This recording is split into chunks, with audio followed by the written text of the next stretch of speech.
Are you interested in angels, demons, ghosts, spirits, and monsters? Are you curious about their origins, influence, and how to protect against the unknown? If so, then welcome to Southern Demonology, the podcast that explores all of this and more.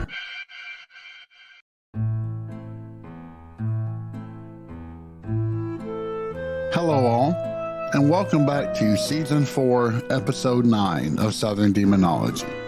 As always, this is your friendly neighborhood ancient demonologist, JJ. Today, I bring you something truly special. This is an interview that I have been looking forward to releasing for quite some time. You see, my Discord server for Southern Demonology is an amazing place. And goodness knows it's not because I'm there. No. The reason why I value the community that has been built up is because of the amazing people that inhabit it, that truly form the heart of it. And today, I am bringing you an interview because of the existence of this Discord server, as I never would have met him otherwise. To my podcasting audience, I would like to introduce Dr. Bert. He is a medical doctor and psychiatrist from the Netherlands who has been actively practicing in the field for more than a decade. And he has done so on the forensic side, dealing with crimes. You may have had the pleasure of hearing his very first English podcasting interview on Trailer Trash Terrors. But he agreed to speak to us about several different items. Namely, I wanted his input on the movie Nefarious. How was the field of psychiatry represented in his professional opinion in that movie? But that was only the entrance to the doorway. For in this conversation, we bounce from that to the old term of multiple personality disorder, or the more modern term of dissociative personality disorder, to the nature of evil, some of the cases that he has dealt with, which at least exhibit mortal evil, and finally, some of the more paranormal experiences that he has encountered. You may be wondering, why are you talking to a psychiatrist when your podcast is mainly around demonology, academic subjects, and spiritual warfare? And the answer is pretty simple. We have, up to this point, discussed mental illness as something to be eliminated as a possible explanation for behavior that could be confused for demonic possession. However, we have never really looked at that topic by itself. And as Father Birdsong is very famous for saying, you cannot cast out mental illness. And I think that phrase deserves a good bit of examination in and of itself. Now, I will say that at certain points in this interview, you may hear some background noises. When Dr. Bert and I are speaking, there was currently a torrential rain happening in Amsterdam, and his plumbing system was not fully able to keep up with the task. So it only happens a few times, but I did not want you to think that you were hearing someone flushing a toilet. It was rather because his sink was not fully able to take care of all the water that it was currently receiving. And lastly, as the holidays are right upon us and I have more work than I can possibly handle, I figured that I would release this episode not in my customary 2 parts, but rather as a complete episode. Because A, I didn't have the time to divide it, but more importantly, consider this an early gift from me to you. So sit back, relax, and enjoy my conversation with Dr. Bert.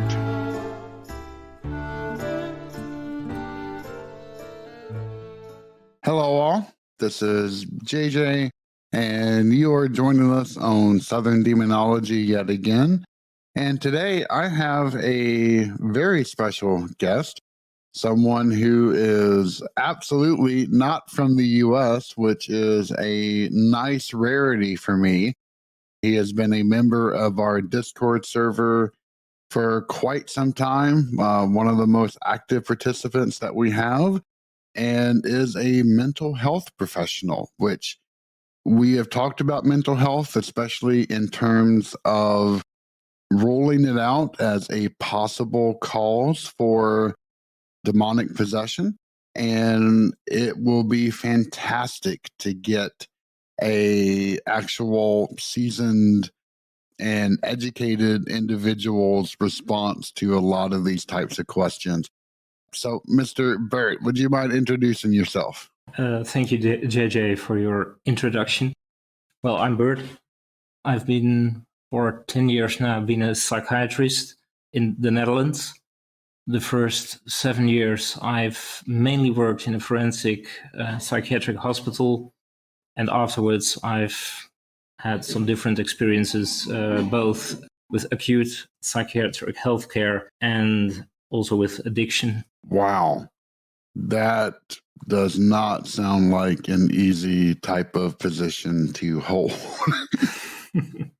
I will never ask about individual patients because I want to respect everyone's privacy, nor do I want to put you in any kind of a compromising situation. But what are some of I know that you described kind of the general symptoms that you can treat, but what are some of the real world situations that you have been able to witness as part of your duties? Well, it's a very broad spectrum of mental illnesses, from different kind of addictions to people with severe depressions, psychoses, but also people suffering from PTSD and some personality disorders, for example, in a therapeutic environment. Gotcha. And how did you find yourself in this field? What drew you to it? Well, I think for the most important thing is to have this contact with people, to hear their stories and to help them in their lives. I think the most intimate is the mind. It's your private space. And if that is because of a mental illness disturbed, it puts a lot of suffering to the patient. So, and to help lighten that burden, well, that's something that drew me to it. And what type of education did you require in order to enter into this field? Well, first you have to become a doctor, so a medical degree. Mm-hmm. And afterwards you have a specialization for about 4.5 years to become a psychiatrist. Wow, that is intense.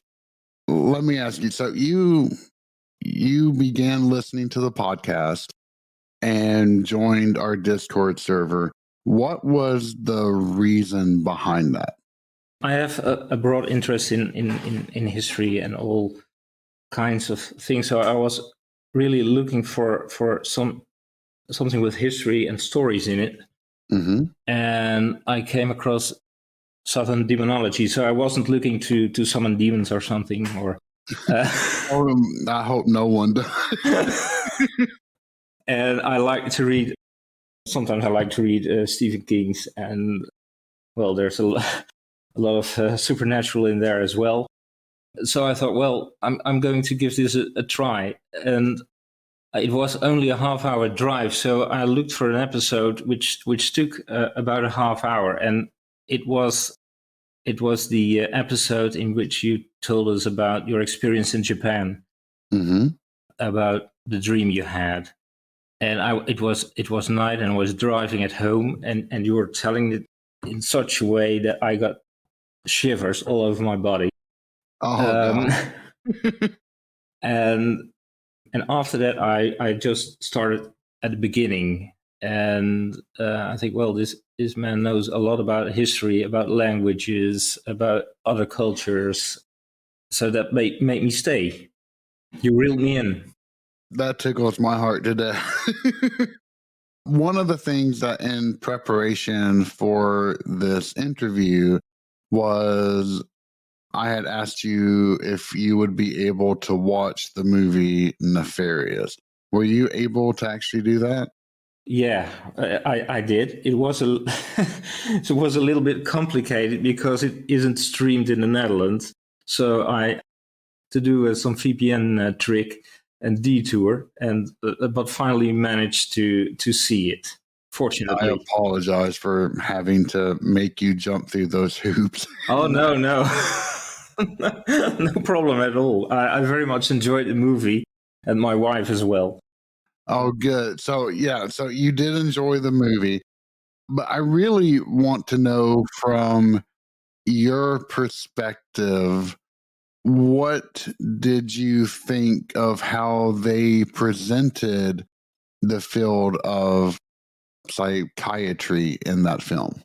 Well, I was pleasantly surprised because in a lot of films, a psychiatrist is a bit of a caricature. Hmm.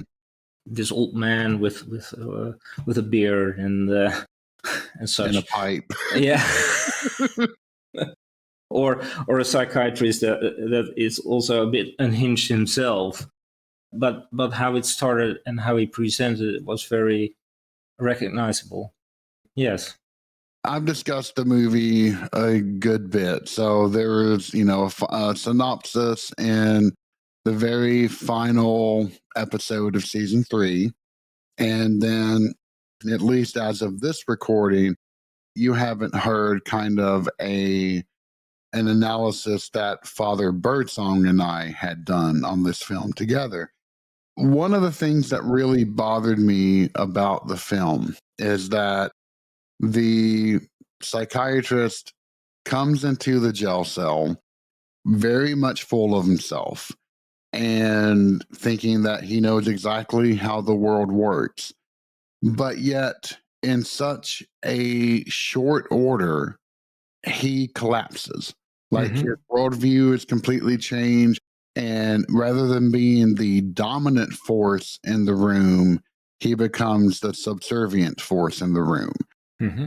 And it was meant, I think that the movie was trying to show more character development, but it skipped all of that and just went from I'm at the top of the world to, oh gosh, I'm a lowly bug and I know nothing. I was really wanting to get kind of your take onto that. Yeah, well, I think it is the development, it goes too swift, for my opinion. To my opinion, because what you say, I agree with.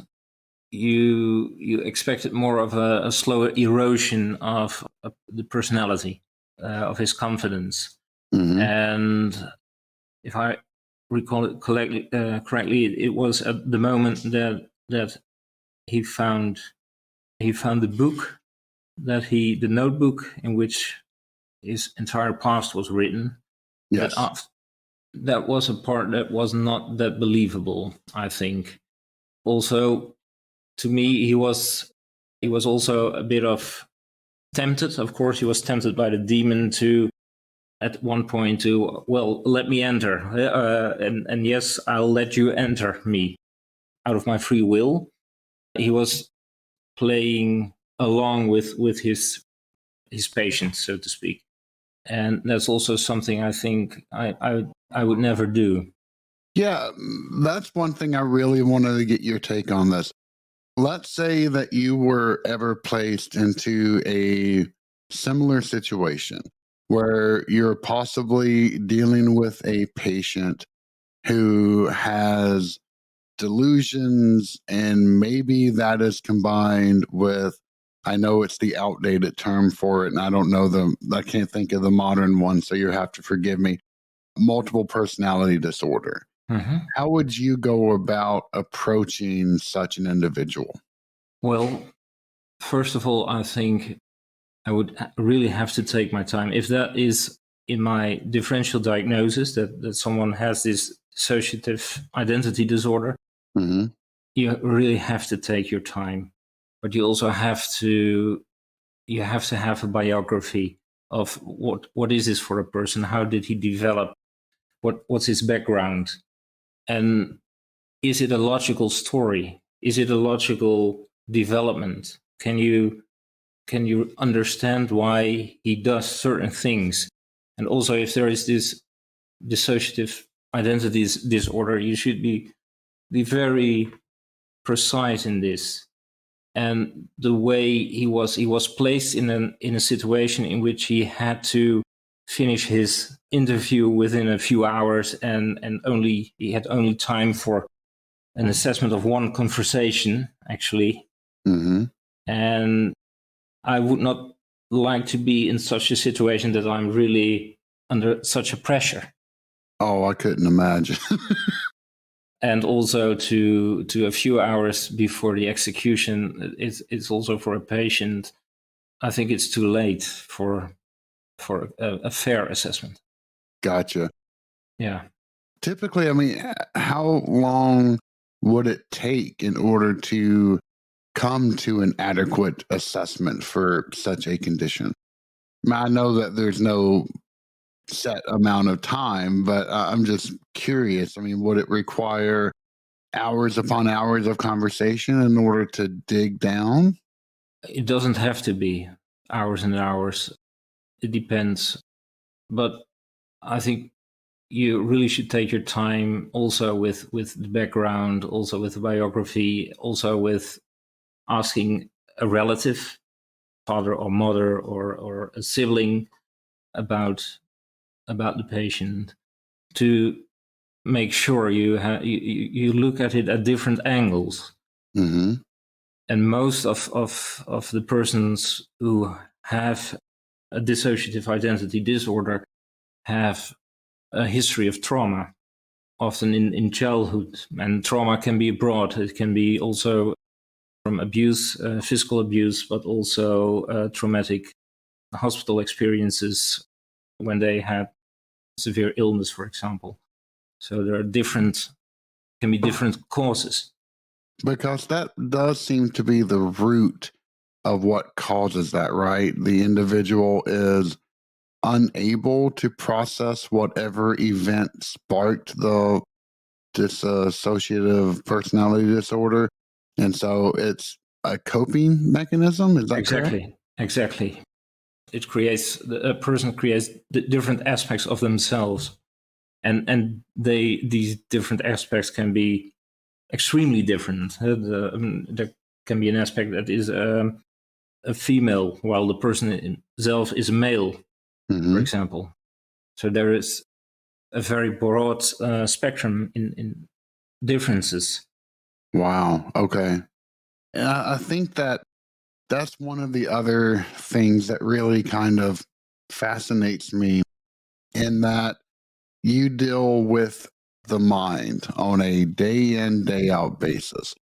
And you're working with a constructed reality that your patients have. How generally do you go about attempting to reconcile their constructed reality with normalized constructive reality, I guess you could say?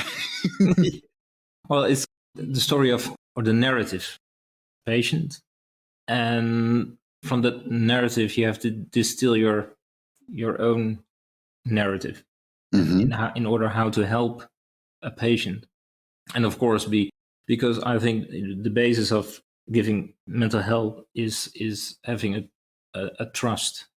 Yeah, you would like to that your patient trusts you, and that is sometimes can be a bit difficult. Certainly, if someone is a bit paranoid and thinks he's being prosecuted or being hunted by some agency.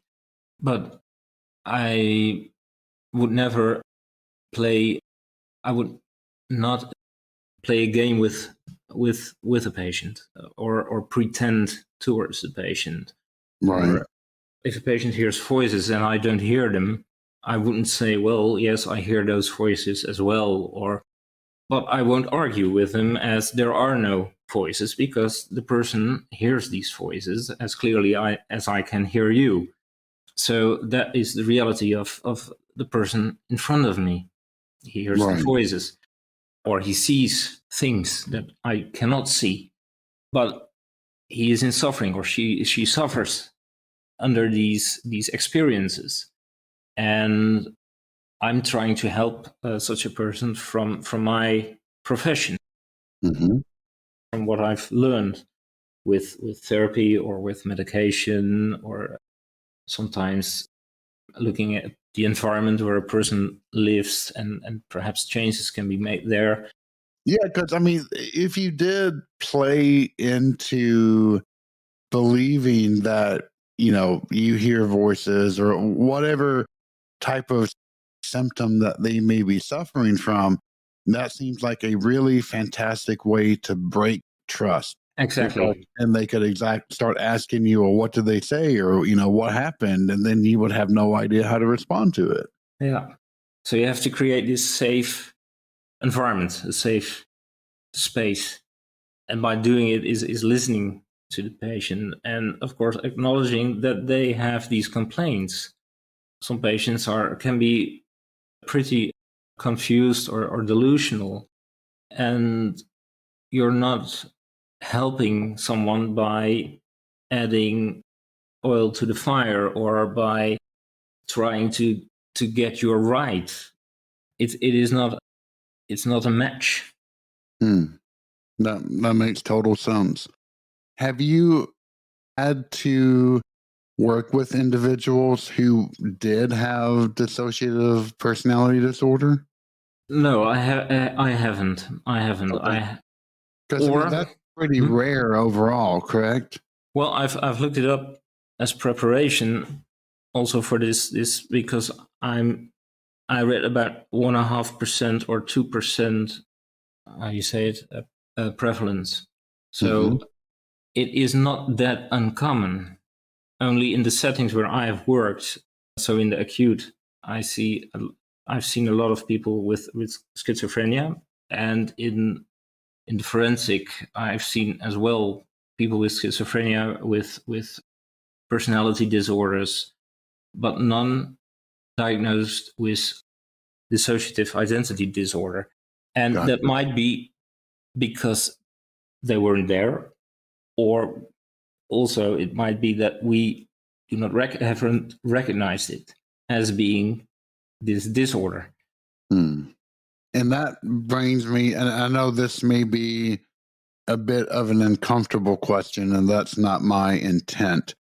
In your experience, have you ever dealt with a patient or a situation that you were unsure whether the modern definitions of psychiatry, psychology, whatever it may be, could not adequately explain? Well, perhaps one step back. You know the DSM. That's our diagnostical and statistical manual. I have it here. It's very fat. It has more pages than the last version. This is version number 5. And it's full of diagnoses or classifications. And these classifications you can classify by looking at behavior. We don't have an X-ray, or we don't have any way yet to see what is really going on in the mind. Right. So we have to look at the behavior and what a person tells us. And then we go and see what matches best. And I've seen strange behavior, but there will also be, it can also be classified, or it can fall under a classification, which doesn't mean, because what we're dealing with also in the DSM, the classification. It's a classification. It's not like, how to explain this. If you have a broken leg, you can make a picture and you see, well, that's clearly a broken leg on the X-ray. Mm-hmm. You see the bone. A classification is a sort of construct. For example, ADHD. Someone has an attention deficit with hyperactivity.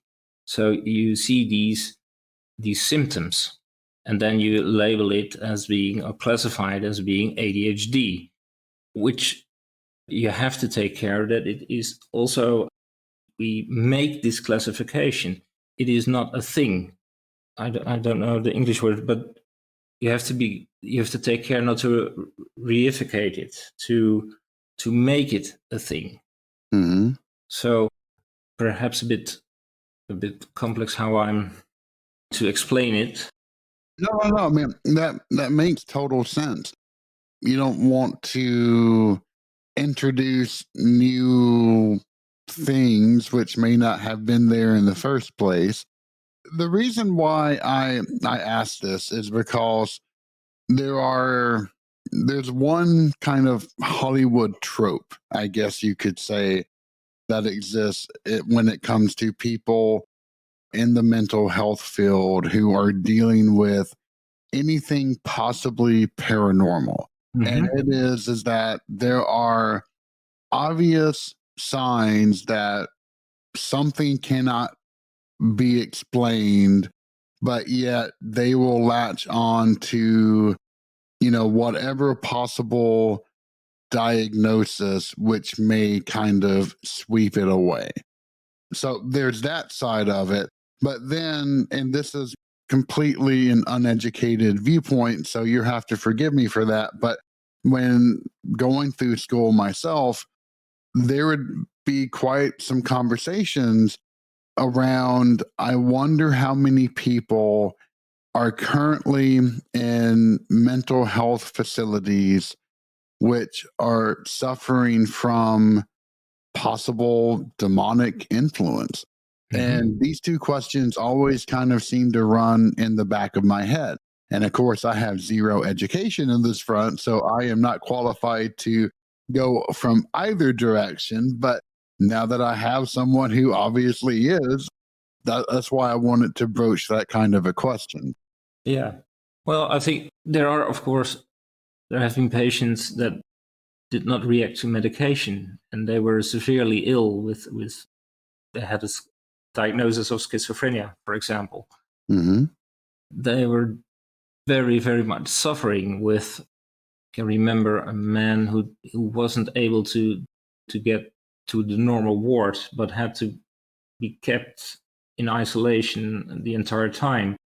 And because he experienced, and every night that when he slept or when he fell asleep, he experienced being sexual abused by groups of men entering his room. And in order to prevent that, he was defiling himself to make himself as repulsive as possible. And, oh gosh. And they tried everything, medication, but also electroshock therapy, and nothing worked. And was this man possessed? I don't know, because that's not where my authority lies. Right. But he was in great pain and suffering, and that is something I see now and then. Not in this was a very extreme example, one of the most extreme examples I've seen, but it is, they use the feeling of powerlessness as, in such a situation as someone in healthcare is very difficult to cope with. I couldn't even begin to imagine. And let me say, I'm pretty lucky, or I'm a psychiatrist, so I'm not doing this daily cleaning, daily trying to wash this person, or trying to that was the task of the social therapy, of nurses. And so each day they have to approach him to take care of him. And that's pretty difficult. When you're dealing with another life and you are in a position of authority where you're able to help that person, that the responsibility alone is kind of, I would imagine it brings about more than a little bit of pressure. Yeah. How do you deal with that pressure? Fortunately, not with drugs and alcohol. Always a good thing.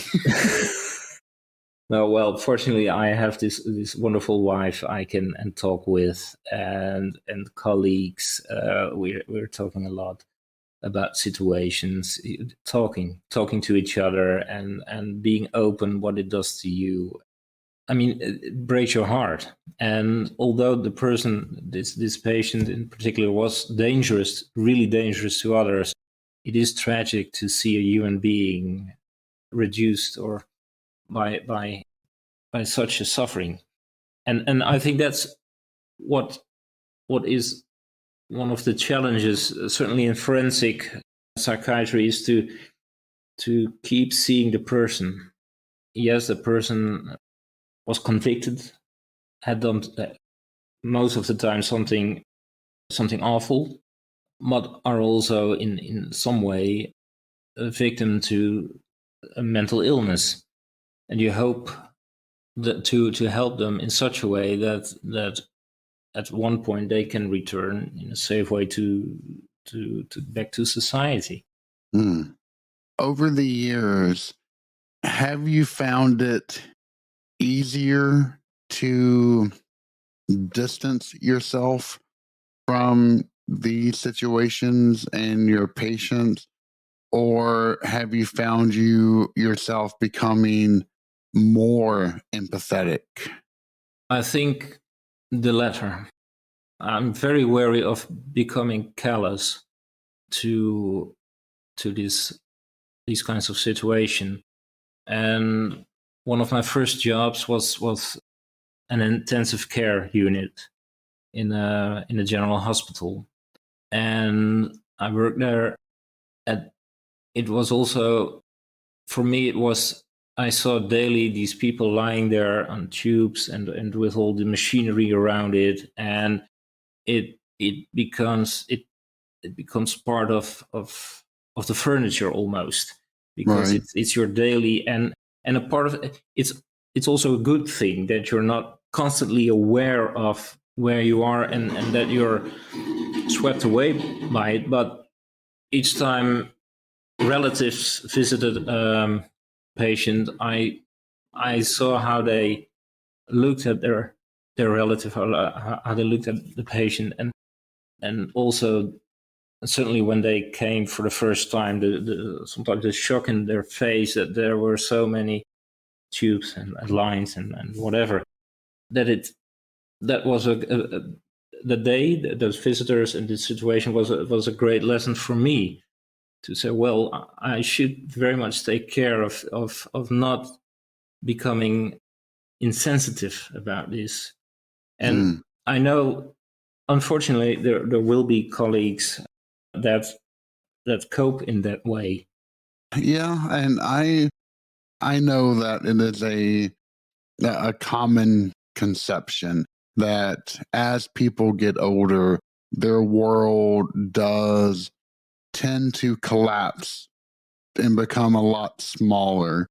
And as a result, they can become embittered. But maybe it's just this particular stage of life that I find myself in. But over the years, I have definitely found myself becoming more empathetic to others than the opposite. And that's actually been a rather surprising event to me. And I believe it lets your world grow. Yeah, absolutely. You're not worried about telling people to get off your lawn. You're rather wondering, why are they there to begin with? Exactly. And that's what I love about your podcast and the interviews you have. You have this way of interviewing that people really can tell their stories, and you're being non-judgmental about it. Yeah, because I mean, I will be honest. I've never thought very highly that I am the authority in any particular thing, besides maybe a really strange language that very few people know. And that has very little bearing upon the real world. So I'm not particularly, influenced by all that. But I guess the last thing that I really wanted to ask you is, have you ever encountered anything that you would consider to be paranormal or at least unexplained in nature? Well, whether it's part of your job or not. I mean, it can be just anything. Well, there's more in a personal sense, perhaps. And if it's, I don't know if it has been paranormal, but or not. But I've had some when I was younger, a child, I've had some very, very vivid dreams or experiences. I would be lying in my bed, and I was not aware that I had gone to sleep, but I had no control over my body. So I stepped out of bed. I knew I didn't want to, but I stepped out of bed, out of my bedroom. It was pretty dark, and went into the hallway, and it was a pretty long hallway. And at the end was another room with laundry for the laundry in it. And I would hide there, and I could see one of the doors going outside to the backyard, and it had glass from a bit of air in it. It was bubbly, and behind it there was this tube light, and it was shining there. But I would see this figure appear, and it was a figure, and it sounds bizarre, but it had something on its head, a hat kind of thing. And I was, I think, about 6-7 years old, and only later I heard about the hat people or men. Oh yeah, the hat man. So, and I tried, and it would just stand there, and after a while it would go away, and I would return to my bed, and it ended once again. I was lying in bed, and I woke up, and it only ended. I was somehow lucid in my dream, or I had some agency of my body, and I started praying, and the dream it stopped there. So I never had this kind of dream again. So that was also particular, well, a coincidence or something. So you tell me, JJ, because you're more of an authority on this field than I am. No, that is interesting. Yeah, I've heard and watched numerous documentaries and heard plenty of stories about shadow people and hat men and possible explanations of, things in our peripheral vision can often skew things one way or the other. But I've had a lot of those types of dreams where I don't know if I'm awake or I'm not, and I have encountered something horribly wrong. And whether it's real or not, I can't tell you for sure, but I can say that it definitely has left an extremely lasting impression to the point where I'm pretty sure I definitely encountered something horrible, and I don't know what it is. So I wish I had an answer to that, and I will be the first to tell you that I absolutely do not. Were there any other, because I know that you had written a few things, and currently my eyesight is playing some tricks on me today. Were there any other topics that you wanted to cover while we were speaking today? I know you talked about language. and use of terminology. Yeah, and well, there are different subjects. I was also thinking about the in the situation with Nefarious. I was also thinking, and my experiences in the forensic. I was also thinking about the topic of evil, Mm-hmm. The preternatural evil and the mundane evil, and the latter I have quite some experience in it. So, but that might be a very elaborate. Oh no, I would love to get into that because I'll tell you at least my rudimentary thoughts on it, and then I would love to get your reaction and what your much more informed opinion would be. Where to me, human evil is primarily based around either pure ignorance or pure selfishness, where you're either focused on your own needs or you are absolutely unaware of the consequences of your actions. Whereas to me, evil writ large is much more, you're fully aware of what the consequences will be. And you know that these actions will lead to horrific harm. And that is that's your goal. That's your aim. It is to inflict as much pain and suffering as humanly possible rather than just being unaware that it will cause this. What are your thoughts on that? How do you react to that? And have you ever encountered something which you think goes beyond just pure mortal evil? Well, I've spoken to a lot of people who committed evil acts or committed bad stuff, and which I call evil. And there is this psychiatrist who also wrote. His name was. Let's see. He wrote "People of the Lie." Scott Peck. You know him? I don't know. He is a psychiatrist as well, and he wrote about. He helped also in exorcisms, or he even did some exorcisms, and he pleaded for a definition, a diagnosis, evil as a diagnosis. That's something I don't see any addition for the field I work in to label a person as being evil. Right. But the Yeah, because evil, I mean that would almost be admitting that there is zero chance of redemption of that individual. exactly, it's a very normative label, and I think it does not it will not help, at least not our field, to label as as someone as evil. And but the crimes I've heard of horrific crimes they've done, and what you say, well, these crimes were often not done out of ignorance. It was really somewhere in a state of psychosis, that they thought their spouse was replaced by a reptilian or something, or they were really psychotic. Right.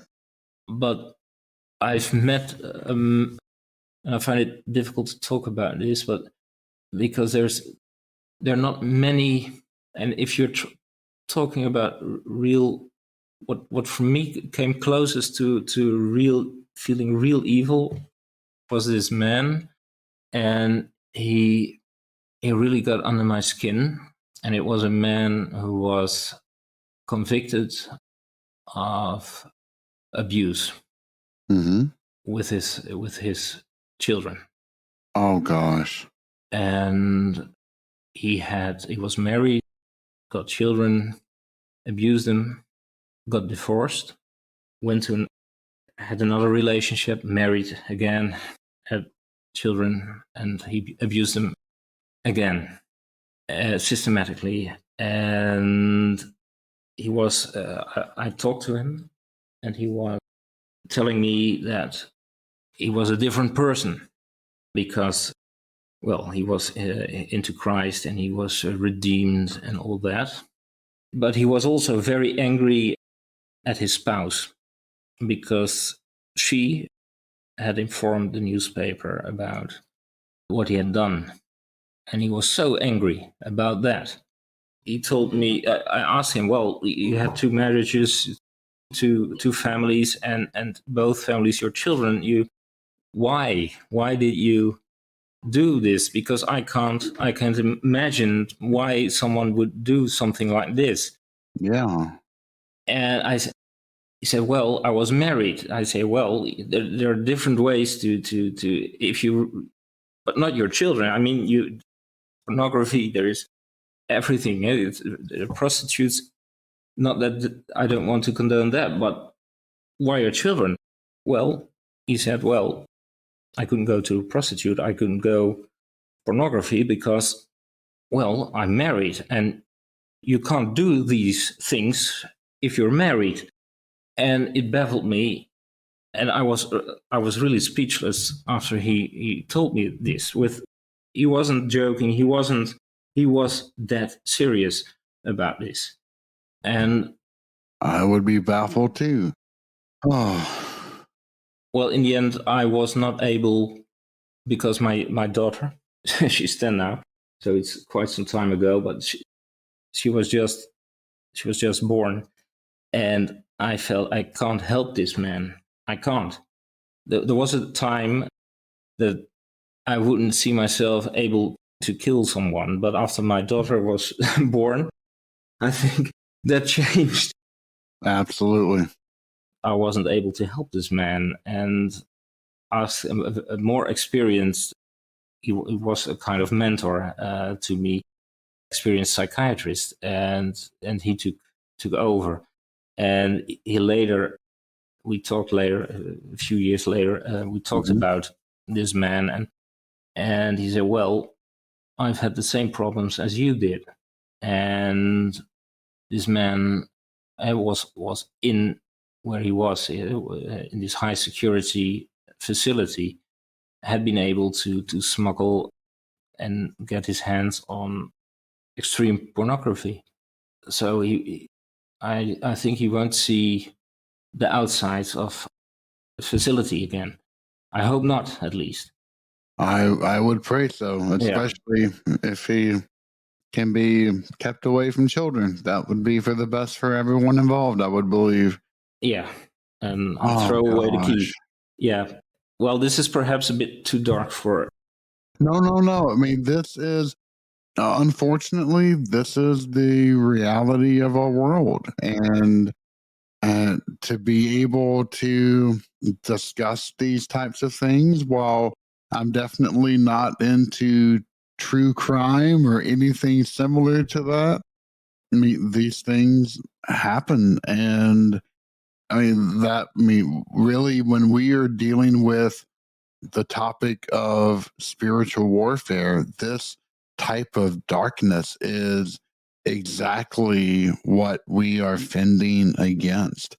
Not saying that, people normally have these types of urges, but that they happen. And to pretend like they don't is just to be a willing participant in ignorance. And ignorance is the absolute last thing that I would advocate in any given situation. I agree. I agree, JJ. And also the instrumentality, and this was more common. What I encountered often was that the victim was just viewed as an instrument to one's own gains or lust or whatever, an instrument to cope with someone's own pain, mental pain or whatever. And I think there is, and that's something. When talking about evil, I think also I'll also look inside of myself, and I don't know if do you know Carl Jaspers? Yes. Yeah. Okay. and the German philosopher and psychiatrist, and he said, or he wrote, you cannot fully understand the other, you cannot fully know the other, and perhaps we cannot fully know ourselves. And there lies a little seed of potential evil in it, or a potential wrongdoing, because we at the point that we cannot see the other as a person and be aware of it, that the other is a person and with mental processes and feelings and all greater than life itself, then we run at risks to make the other something less in our mind. Mm.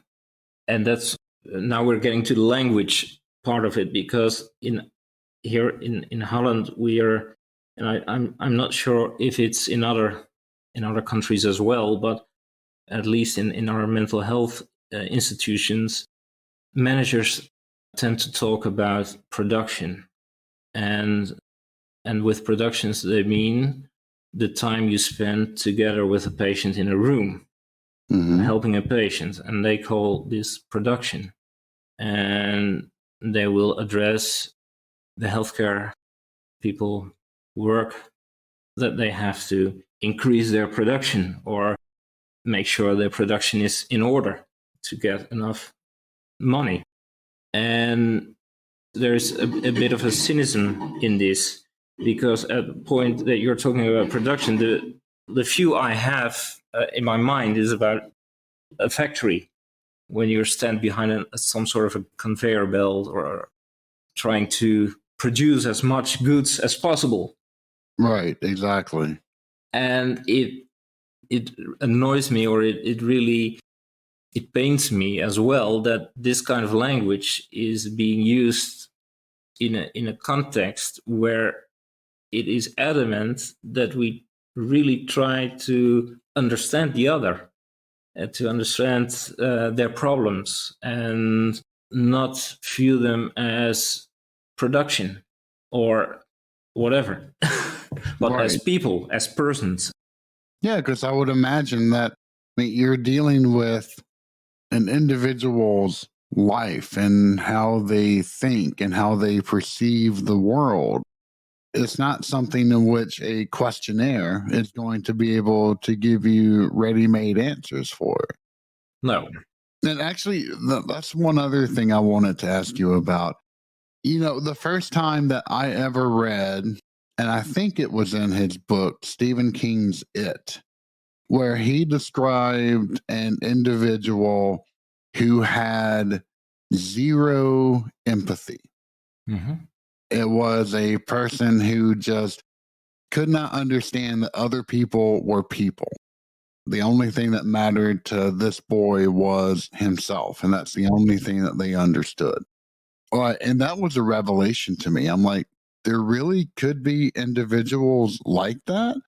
And then just even more minutely, people that have aphasia, where they cannot have mental images of whatever they are talking about. They can just kind of conceptualize words, but there's no imagery that goes with that. I mean, there can be some truly fundamental differences between individuals. I mean, do you have any other examples of kind of like fundamental differences that you have encountered? And, how I know we like to think that because we're all humans, we have the same kind of circuitry or at least basic understanding of the world. But the more that I've seen, I think there's a phenomenal amount of nuance to that and variability. There is, yeah.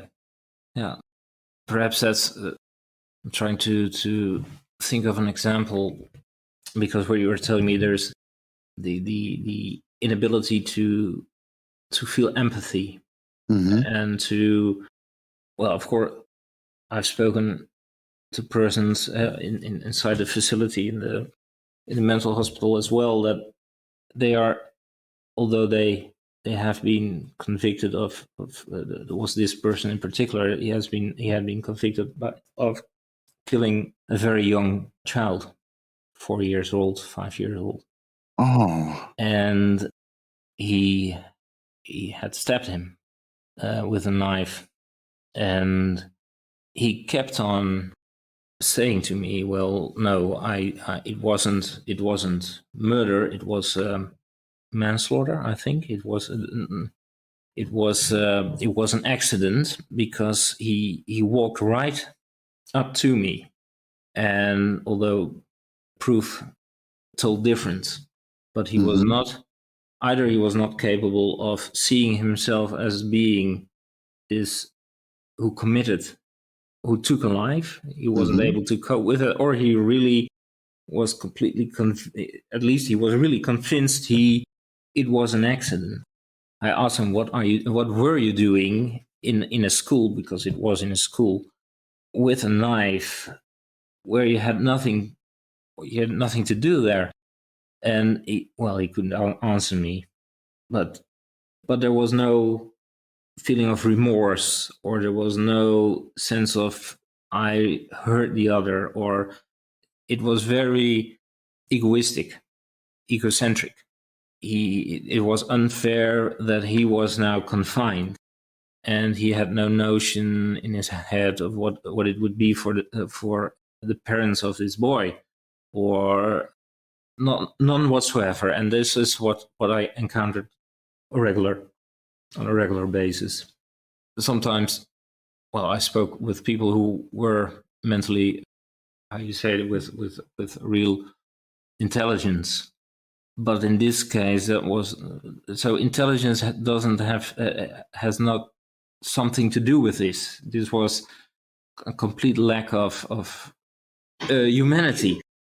Only that's also a very dangerous thing to say, because if I say it wasn't human to do, or it was a lack of humanity, I would like to separate him from what we are as a species, or as humans. And this is so I don't want to dissociate him from what we are.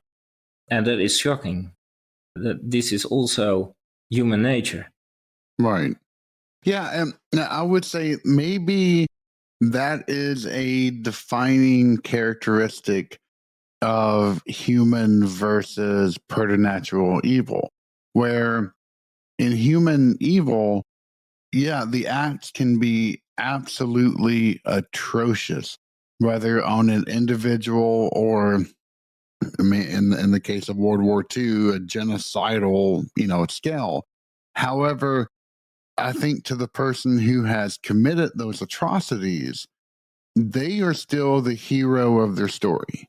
They can only see the world through their eyes. So whether they have placed greater import upon their own needs and desires, or the fact that they can rationalize away whatever happened to make so that they are not the bad person, then that is still a defining characteristic. However, if you knew that, yes, there are other people with as valid of opinions and feelings and perspectives as I, and yet I am still going to go around and cause this, not for a cause, but just to do it. That is, I couldn't even imagine running into something as sinister and evil as what that might be. It's a real sadism. Is exactly. Yeah, those people, they thrive in the pain and the suffering of others, not because they don't feel the pain and know about the pain. They know they do something that hurts the other, and that thrills them, and that makes them tick.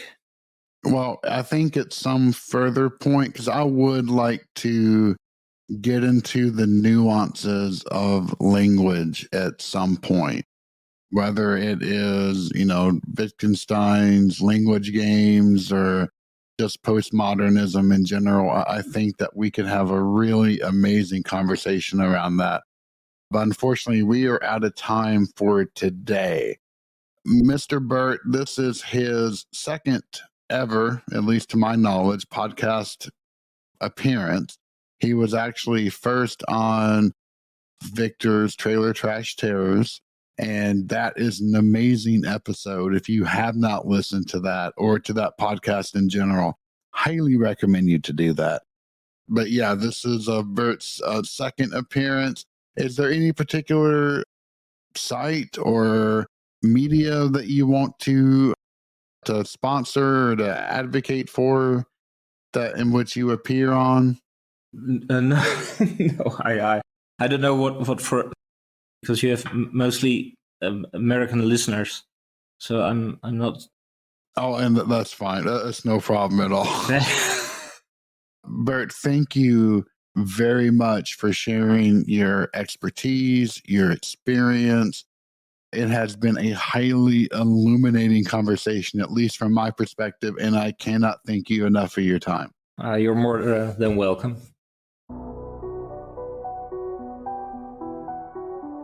Thank you for listening to Southern Demonology. Find us online at southerndemonology.com, which offers links to all of our social media and episodes.